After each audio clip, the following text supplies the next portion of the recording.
Bonjour, bienvenue à Vie et Miséricorde, c'est Ursule. On est le 30 juillet 2026. Alors, je viens parler de la gestion du temps. Notre texte se trouve dans Matthieu 25, le verset 1 à 13. Alors, il s'agit de la parabole des 10 vierges. Alors, on l'a souvent abordé, n'est-ce pas, de différentes facettes selon la révélation du Seigneur. Mais aujourd'hui, je viens parler de la gestion du temps des 10 femmes. Amen. Alors, la différence entre le groupe, je vais dire, le groupe s'est scindé en deux. Et la différence est venue du fait que l'un a su gérer son temps comparé à l'autre qui l'a aussi géré à sa manière. Alors, elles s'en vont à la rencontre du maître, il y a 10 femmes, et il arrive que le maître tarde. Il y a une donnée qui est incontrôlable par ces personnes-là, c'est le fait que le maître a été retardé. Je pense que dans une vidéo hier aussi, on a vu une donnée qui était là, la gestion, c'est-à-dire le temps à jouer sur la situation, si bien que la personne se retrouve face à quelque chose qu'elle n'avait pas prévu. Alors, les 10 femmes se sont assoupies. Elles se sont endormies parce que dans l'attente, il arrive que le corps est fatigué, il arrive que notre esprit a besoin de se reposer pour reprendre l'énergie, mais toujours est-il que toutes se sont assoupies. Et à un moment donné, on a crié, voici l'époux. Elles se réveillèrent toutes et préparèrent leurs lampes. C'est là qu'il y a un groupe qui se rend compte qu'ils n'avaient pas assez pour continuer le chemin. Et ce groupe demande de l'aide aux autres pour dire, est-ce que tu vas m'aider? De toutes les manières, ça se complète si bien. Il y a 10, dont chacune qui manque d'huile se ferait compléter de l'huile par l'autre, si bien que ça ferait un bon chiffre pair. Ça ferait 10 finalement. Mais celles-là qui avaient géré leur temps de façon plus minutieuse, mais de façon plus exagérée, on dit on ne peut pas vous aider. Alors comment ont-elles géré le temps de façon plus exagérée? C'est que en partant à à la rencontre de l'époux, elles ont évalué que il se pourrait qu'il y ait quelque chose dont elles ont pris des réserves. Il se pourrait. Ou bien, elles ont réfléchi en disant, advienne qu'il y ait la pluie, qu'est-ce que je ferais? Elles ont dû prendre un parapluie ou bien un coupe-vent pour la pluie. Advienne que, alors on manquerait de l'eau, qu'est-ce qu'on ferait? Peut-être ont-elles pris des dates, quelque chose qui va plus les soutenir. Parce que les dates ont du sucre, peut-être que ça va leur donner de tenir. Advienne qu'il manque de la nourriture. Qu'est-ce qu'on ferait? Alors peut-être qu'elles ont pris du riz supplémentaire avec elles.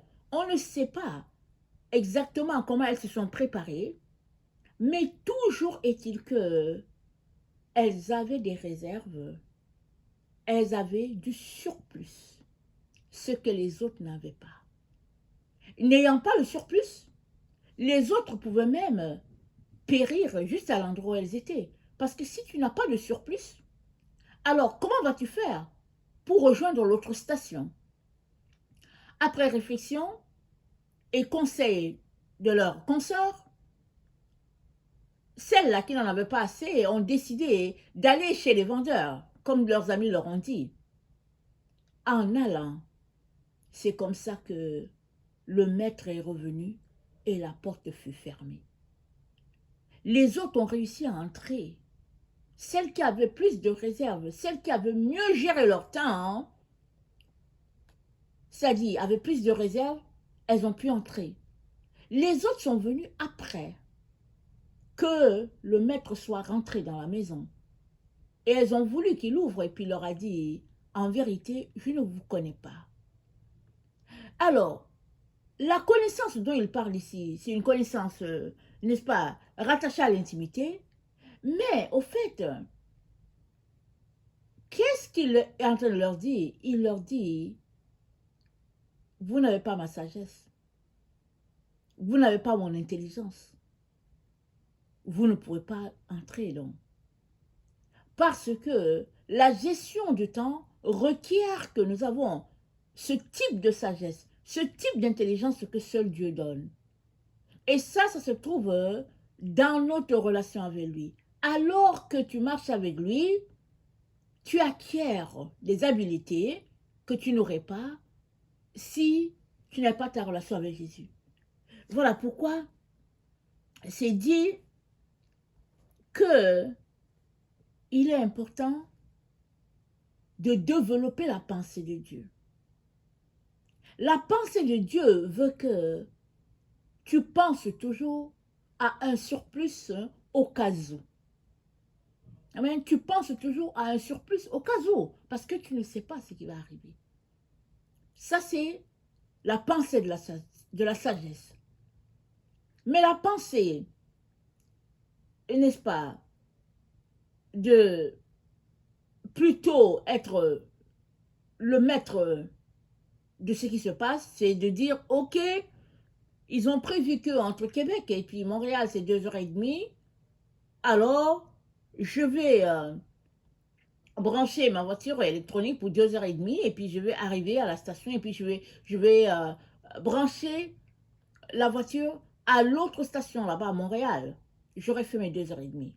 Quelqu'un peut réfléchir comme ça.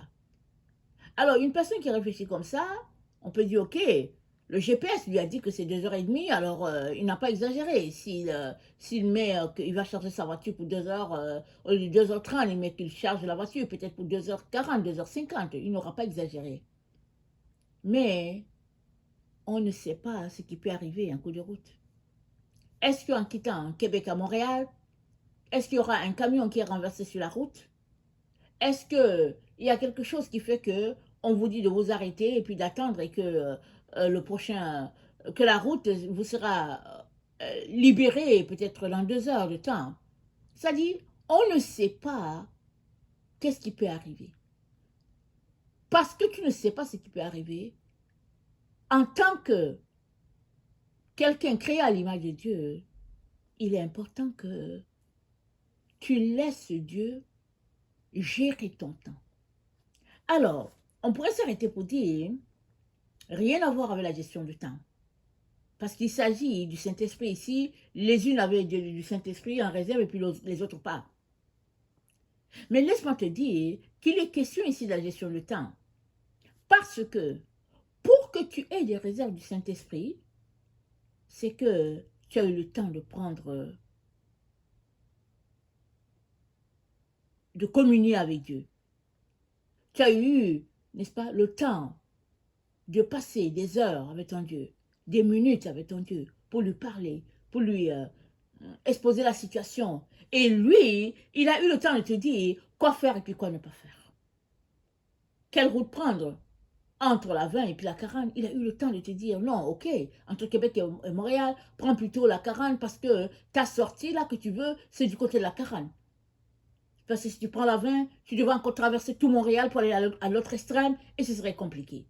Et ça, c'est parce que la personne soit connaît bien Montréal ou bien elle aura passé du temps avec Dieu et puis Dieu lui aurait dit quoi faire.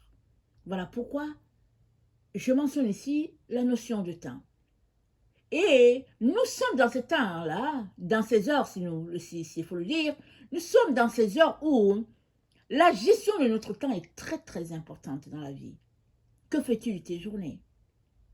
Alors tu pourrais penser pour dire, moi j'ai beaucoup de choses à faire, c'est l'été, j'aimerais planter des fruits, j'aimerais planter n'est-ce pas, des légumes, et puis vraiment ça va me faire du bien et tout, parce que l'été c'est juste 3 mois, et puis je veux pas rater ça.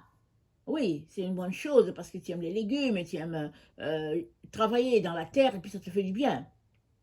Mais il se pourrait que Dieu te dise, ne te fatigue pas.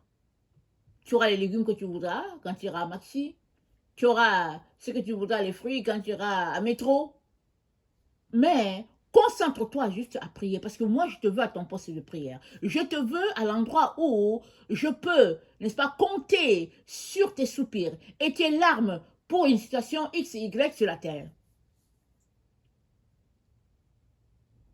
Et toi, parce que tu es tellement pris par l'envie de faire des légumes, que tu dis, Seigneur, oui, c'est bien beau et tout, je veux prier à partir du mois de septembre, d'octobre, parce que là, il va commencer un peu à faire froid, mais maintenant, c'est le temps des légumes, je n'aimerais pas rater cette occasion, Seigneur, parce que ça va encore attendre l'année prochaine.